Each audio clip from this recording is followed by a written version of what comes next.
Si on doit d'abord tu as expliqué, mais les cocktails. Bon, ça c'est une autre histoire. Oui. C'est une belle et longue histoire en fait. Je fais un petit coucou à la même occasion à un ami qui s'appelle Yves Landry, qui est à Paris. Et je me rappelle quand je suis arrivée à l'époque, entre prendre des cours et avoir de l'argent de poche, ça se compliquait un peu.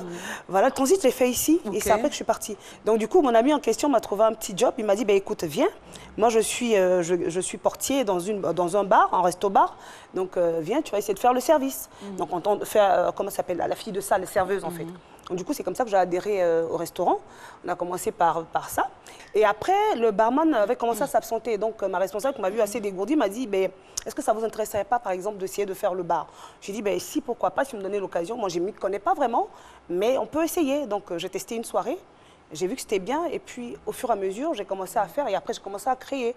Alors tu apprends avec celui qui est à Paris et puis après tu te dis, bon, je peux me mettre à mon propre compte, je peux rentrer dans l'entrepreneuriat. Exactement.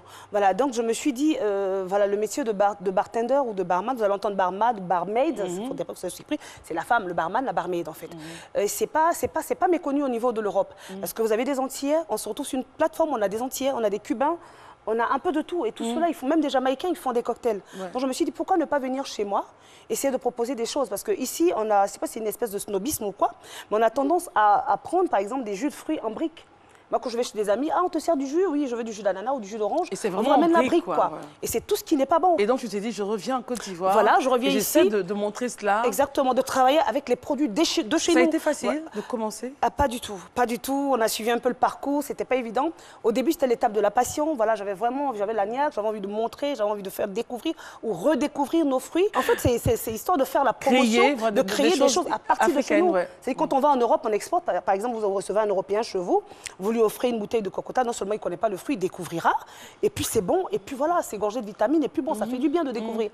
Donc, c'était pas évident de commencer. Non, pas du tout, pas du tout. Et même jusque-là, c'est pire encore maintenant. Tu as eu un soutien financier ou tu as pris des économies, tes propres économies? Voilà, des propres économies, j'ai bossé des jours et des nuits, j'ai bossé, voilà, j'ai eu beaucoup de moments de veille pour essayer de m'installer. Donc je suis vraiment à mon propre compte et je suis jusque-là pas soutenue. Donc, alors, est-ce qu'il y a, ici en Côte d'Ivoire, est-ce qu'il y a un avenir dans cette filière? Oui. C'est vrai qu'aujourd'hui, on va se dire même que tu pourrais être l'une des pionnières. Exactement. Pour ne pas dire la pionnière, parce que je me base sur ma connaissance, tu es l'une des pionnières. Est-ce que tu penses qu'il y a de la relève déjà? Parce que toi, tu pars sur un certain niveau. C'est clair. Au niveau international et tout.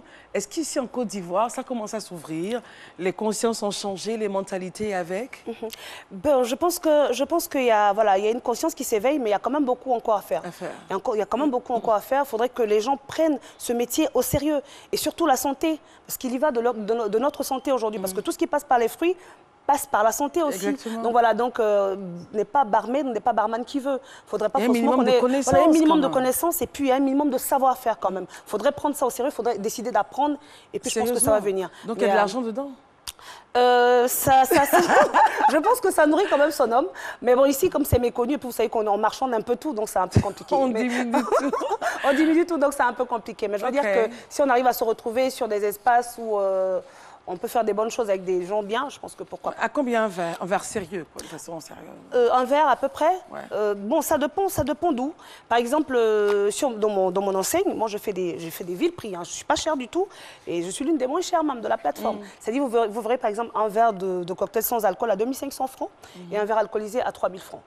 Contrairement à d'autres enseignes, vous avez le cocktail sans alcool à 4000 et le cocktail alcoolisé à 5000, 7000 francs à peu près. Donc c'est un peu ça. Bon, alors, on va te laisser, voilà, te reposer un peu, ma chérie. Et